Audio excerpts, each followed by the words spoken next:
Sa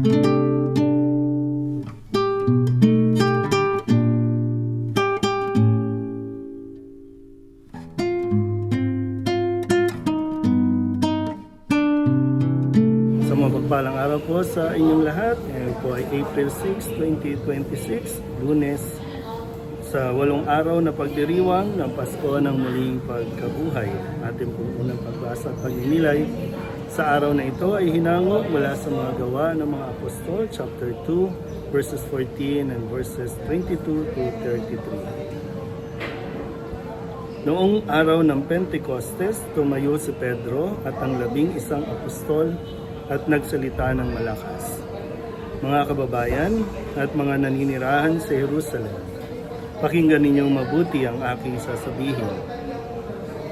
Mga Israelita, pakinggan ninyo ito. Si Jesus sa taga Nazaret ay sinugo ng Diyos.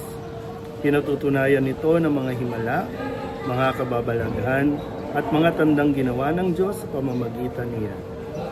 Alam ninyo ito sapagkat lahat ay naganap sa gitna ninyo. Ngunit ang taong ito na ibinigay sa inyo ayon sa pasya at pagkaalam ng Diyos sa mulat mula pa ay pinapako ninyo at ipinapatay sa mga makasalanan. Subalit siya'y muling binuhay ng Diyos at pinalaya sa kapangyarihan ng kamatayan. Hindi ito maaring mamayani sa Kanya, gaya ng sinabi ni David. Nakita ko na laging nasa tabi ko ang Panginoon. Siya'y kasama ko, kaya't hindi ako matitigati. Dahil dito nagalak ang puso ko at umawit sa tuwa ang aking dila, at ang katawan ko'y nahihimlay na may pag-asa. Sapagkat ang kaluluwa ko'y di mo pababayaan sa daigdig ng mga patay, at hindi mo itutulot na mabulok ang iyong banal. Ituro mo sa akin ang mga landasing patungo sa buhay, dahil sa ikaw ang kasama ko, ako'y mapupuspos ng kagalakan. Mga kapatid, masasabi ko sa inyo ng tiyakan na ang patriarkang si David ay namatay at inilibing. Naririto ang kanyang libingan hanggang ngayon. Siya'y propeta at nalalaman niya ang pangako sa kanya ng Diyos, na magiging haring tulad niya ang isa sa kanyang mga inapo. Ang muling pagkabuhay ng Mesiyas ang nakita at tinulaan ni David ng kanyang sabihin. Hindi siya pinabayaan sa daigdig ng mga patay at hindi itinulot na mabulok ang kanyang katawan. Itong si Jesus ay muling binuhay ng Diyos at saksi kaming lahat sa bagay na ito. Nang itaas siya sa kanan ng Diyos, tinanggap niya sa kanyang Ama ang ipinangakong Espiritu Santo at ito'y kanyang ipinagkaloob sa amin tulad ng inyong nakikita at naririnig ngayon. Ang salita ng Diyos. Muli po, isang mapagpalang araw sa inyo pong lahat at Happy Easter po.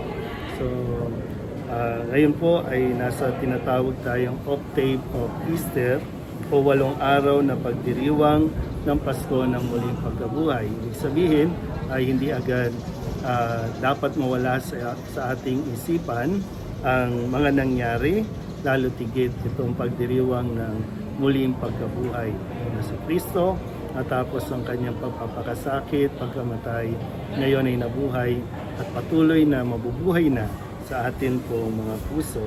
Kaya maganda rin, no, nasa karanasan ng mga alagad sa unang pagbasa ay binabahagi na ni Pedro, no, na dati siya ay naging mahina o mahiyain, nahiya siyang magpakilala bilang alagad ni Kristo, pero ngayon ay talagang tahasan na at buong lakas loob niyang ipinapahayag kung gaano niya at paano niya nakilala si Kristo, at ito na yung kanyang naging buhay at misyon, no? Ang ipakilala, ang ipahayag si Kristo na muling nabuhay. Pag sinabi kasing muling nabuhay, ay ito yung katuparan, no, ng lahat ng mga ipinahayag nung sinauna pang panahon, kahit nung wala pa siya sa mundo nito.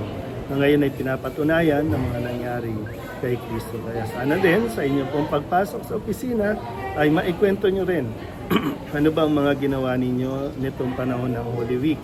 Na sana hindi lang yung kung saan kayo nakarating, saan kayo na namasyal, saang beach kayo na na nag-swimming o kung saan mang resort kayo, kundi nawa maibahagan niyo rin talaga kung ano yung mga narinig ninyo, mga natutunan ninyo sa mga pagdiriwang nitong Holy Week, na itong mahal na araw. Dahil taon-taon naman po, kung attentive lang tayo, may madadagdag sa ating kaalaman kung gaano tayo kamahal ng Diyos. Huwag kang mahiya na magkwento kung saang simbahan ka nagbisita iglesia, kung saang simbahan ka nag-istasyon ng krus, kung saang simbahan ka nakidalo o nakiisa sa mga pagdiriwang. Nawa, tuloy nating namnamin ang diwa ng Pasko ng muling pagkabuhay. Hindi po, Happy Easter po sa inyo.